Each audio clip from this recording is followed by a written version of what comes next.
Hello everyone.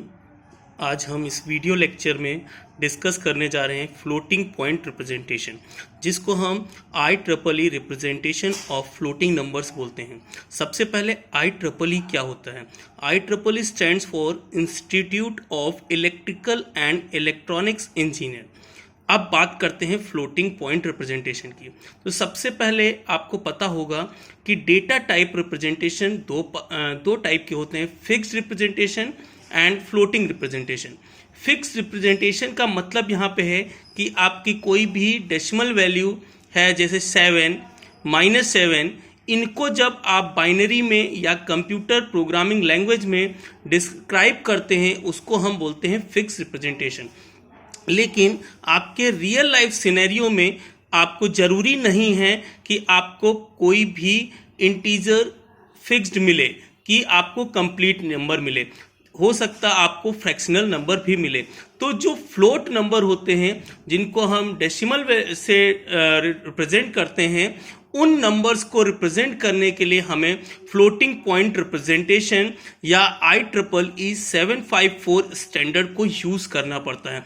जब number आपका बहुत ही ज़्यादा छोटा हो, जब छोटा का मतलब यहाँ पर 1 से बिलो मीन्स जहाँ पे पॉइंट में नंबर हो, या नंबर्स की वैल्यू अबाउट द रेंज बाहर हो, जहां पर भी डेसिमल वैल्यूज कंसीडर हो, उनको कंप्यूटर सिस्टम में रिप्रेजेंट करने के लिए हम IEEE स्टैंडर्ड का यूज करते हैं।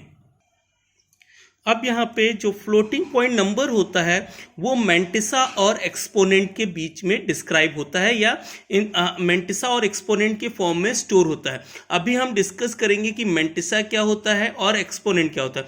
मेंटिसा आपका फ्रैक्शन ऑफ द नंबर होता है, मतलब जब उस नंबर को हम बाइनरी में कन्वर्ट करते हैं तो फ्रैक्शनल नंबर या डेसिमल के बाद का जितना भी नंबर होता है, उसको हम मेंटिसा बोलते हैं। एक्सपोनेंट आपका बेस फॉर्म में स्टोर होता है। बेस क्या होता है, उसको हम 32 बिट और 64 बिट के लिए हम अलग अलग डिस्क्राइब करेंगे। तो सबसे पहले फ्लोटिंग पॉइंट रिप्रेजेंटेशन दो पार्ट में ब्रेक होता है। सबसे पहला होता है सिंगल प्रिसीजन रिप्रेजेंटेशन, जिसको हम बोलते हैं 32 बिट रिप्रेजेंटेशन। हम एक ब्लॉक डायग्राम समझेंगे। ये आपका 32 बिट रिप्रेजेंटेशन है। 32 बिट यहाँ पे क्यों बोल रहे हैं, क्योंकि यहाँ पे जो आपका नंबर है उसकी रेंज 0 से 31 means total number of bit जो होंगी वो 32 बिट होंगी। सबसे पहली बिट साइन बिट होगी S। जब आपका नंबर पॉजिटिव होगा तो S की वैल्यू 0 होगी, जब आपका नंबर नेगेटिव होगा तो S की वैल्यू 1 होगी। ई डैश आपका एक्सपोनेंट से जनरेट होता है, जो 8 बिट का एक्सपोनेंट होगा बेस 127 रिप्रेजेंटेशन में। मींस जो आपकी ई की वैल्यू होगी, उस ई की वैल्यू में 127 हम ऐड करके ई डैश की वैल्यू को कैलकुलेट करेंगे, जो कि 8 बिट का होगा। M यहाँ पे मेंटिसा है। मेंटिसा आपका 23 बिट का होगा, जो कि आपका बाइनरी कन्वर्जन के बाद जितना भी फ्रैक्शनल वैल्यू होगी वो मेंटिसा में कैलकुलेट होगी। मेंटिसा की वैल्यू 23 बिट की होगी। इसको याद करने का एक आसान तरीका है, किस फॉर्म में हम रिप्रेजेंट करेंगे।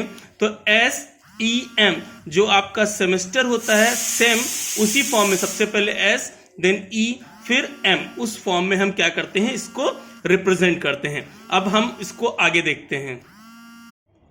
अब सेकेंड पार्ट है इसका डबल प्रिसीजन रिप्रेजेंटेशन, जिसको हम बोलते हैं 64 बिट रिप्रेजेंटेशन।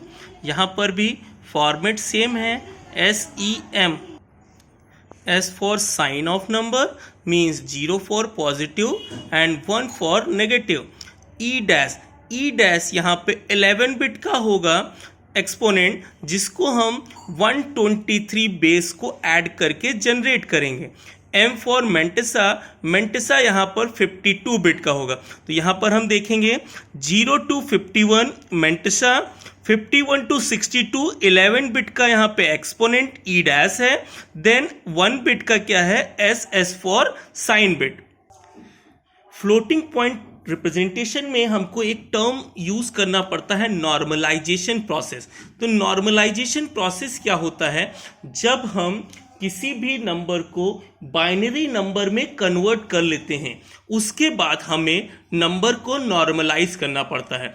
नॉर्मलाइज करने का मतलब क्या है, डेसिमल पॉइंट को राइट शिफ्ट फर्स्ट बिट के बाद करते हैं, डेसिमल पॉइंट को राइट शिफ्ट करते हैं फर्स्ट बिट के बाद, और जितने बिट आपने शिफ्ट किया है उतने बिट से उसको क्या कर देते हैं, मल्टीप्लाई कर देते हैं।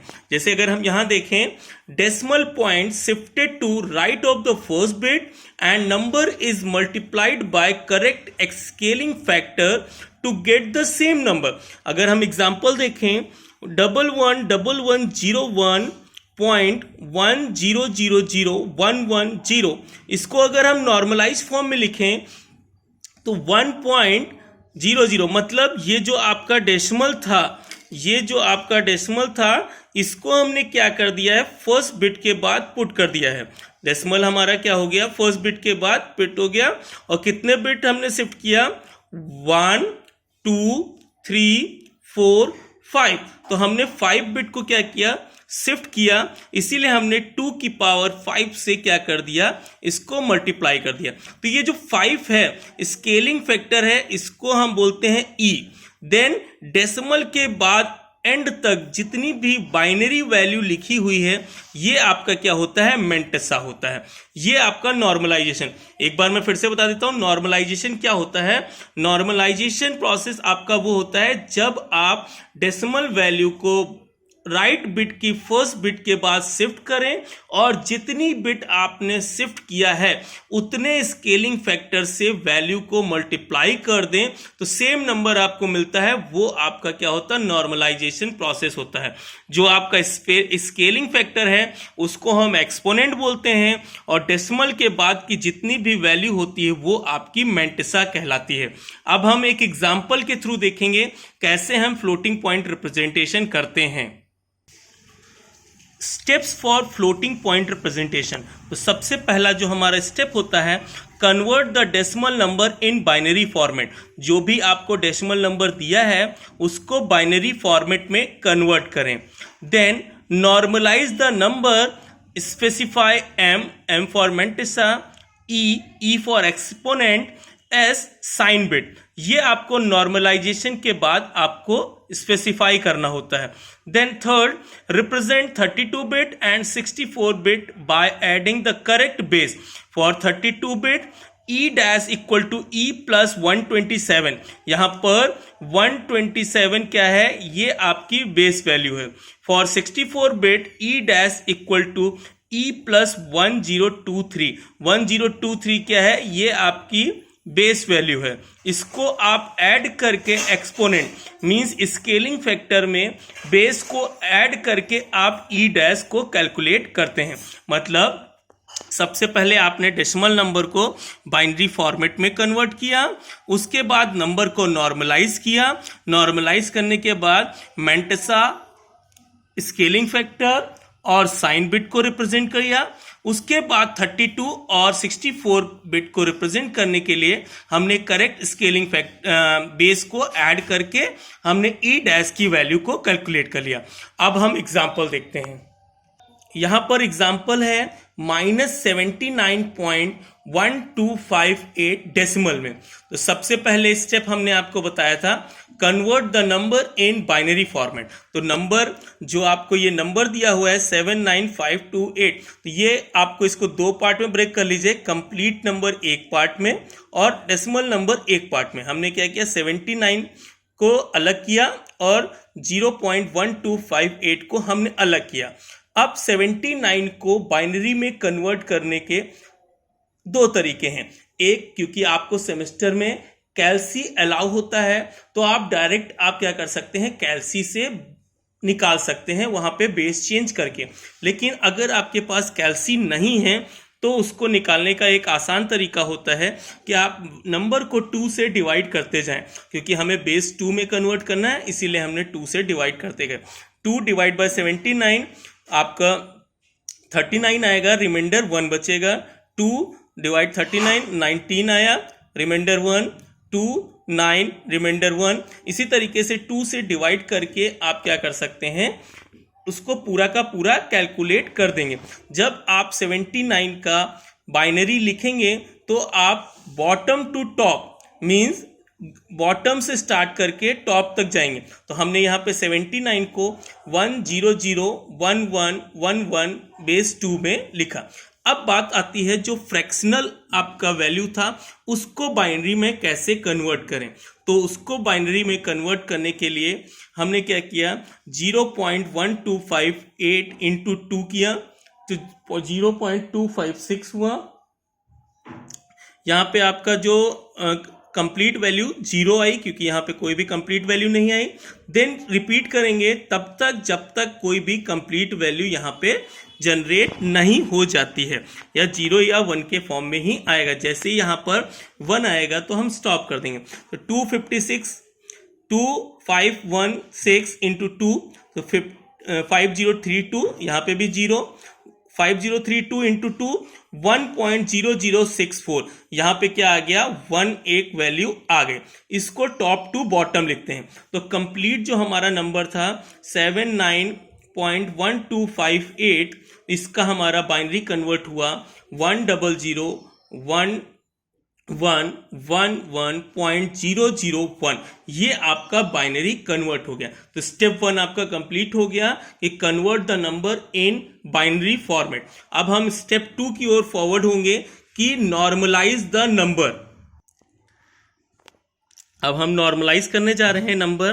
तो हमारा नंबर जो बाइनरी कन्वर्ट हुआ था 1001111.0101, तो इसको हमें नॉर्मलाइज करना है, मतलब ये डेसिमल वैल्यू को फर्स्ट बिट के बाद रखना है। तो 1 2 3 4 5 6 हमने क्या किया, 6 बिट डेसिमल को शिफ्ट किया। तो यहाँ पर देखिए 1.0011110001 इंटू 2 की पावर 6।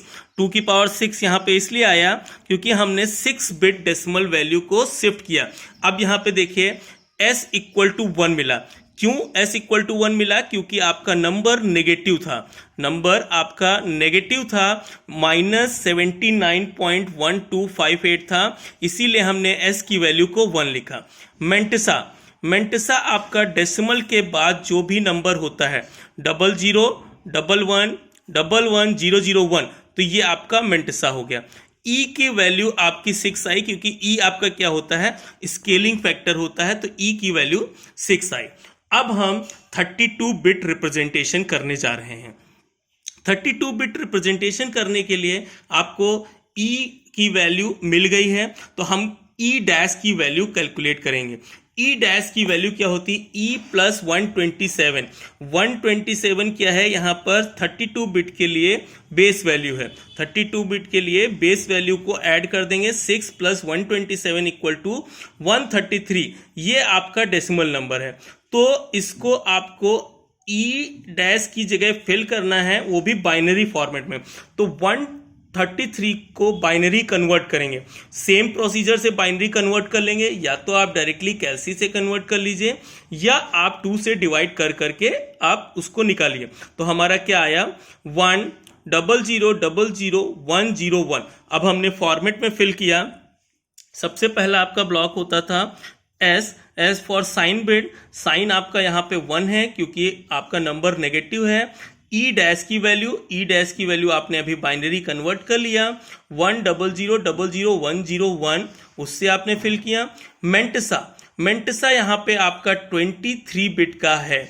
अभी आपने यहाँ पे जब मेंटिसा निकाला 0011110001, ये आपका 23 बिट तो नहीं हुआ, बट आपको 23 बिट लिखना है। तो डेसिमल के बाद आप चाहे जितने भी जीरो लगाइए, वैल्यू पे कोई भी फर्क नहीं पड़ता लास्ट में।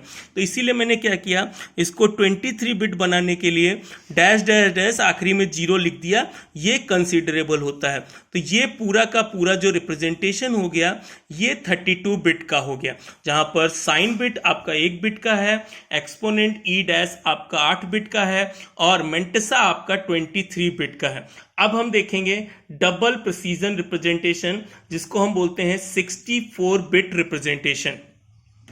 आपने 32 बिट आपने समझ लिया तो 64 बिट आपके लिए आसान है, क्योंकि मेन वर्क यहाँ पे कन्वर्जन, देन उसके बाद नॉर्मलाइजेशन अगर आपने सही कर लिया, नॉर्मलाइजेशन अगर आपने सही किया तो आपकी ई की वैल्यू क्लियर आएगी।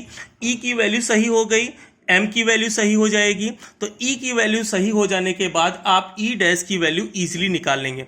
तो 64 बिट में e dash equal to e plus 1023, मतलब 1023 यहाँ पे इसका बेस वैल्यू है, तो 6 प्लस 1023 मतलब 1029। अब 1029 को भी हमने यहाँ पे क्या किया, बाइनरी में कन्वर्ट कर लिया, तो बाइनरी कन्वर्ट करके ही लिखना है। तो ये 64 बिट का जो आपका ब्लॉक डायग्राम आएगा, sign bit 1 bit, then e dash यहाँ पे क्या होता है 11 बिट का होता है, 32 बिट में 8 बिट का था, यहाँ पे ई डैश आपका 11 बिट का है और मेंटिसा आपका 52 बिट का होता है। तो 52 बिट के लिए भी हम यही करेंगे, मेंटिसा जितना आपको गिवन है उतना लिखिए, उसके बाद आप डैश डैश डैश 0 इंक्लूड कर दीजिए। ई डैश जब आप कैलकुलेट कर लेंगे 6 प्लस 1023, उसको आप क्या करेंगे, बाइनरी कन्वर्ट कर लेंगे, और एस आपको क्वेश्चन से ही क्लियर होगा कि नंबर आपका पॉजिटिव है कि नेगेटिव है। ये आपका कंप्लीट वीडियो लेक्चर हुआ फ्लोटिंग पॉइंट रिप्रेजेंटेशन पे। अभी भी अगर कोई भी आपके डाउट्स रहते हैं तो आप मुझे कमेंट बॉक्स में लिखें, उस क्वेरी को भी रिजॉल्व करने की पूरी कोशिश करूंगा। Thank you.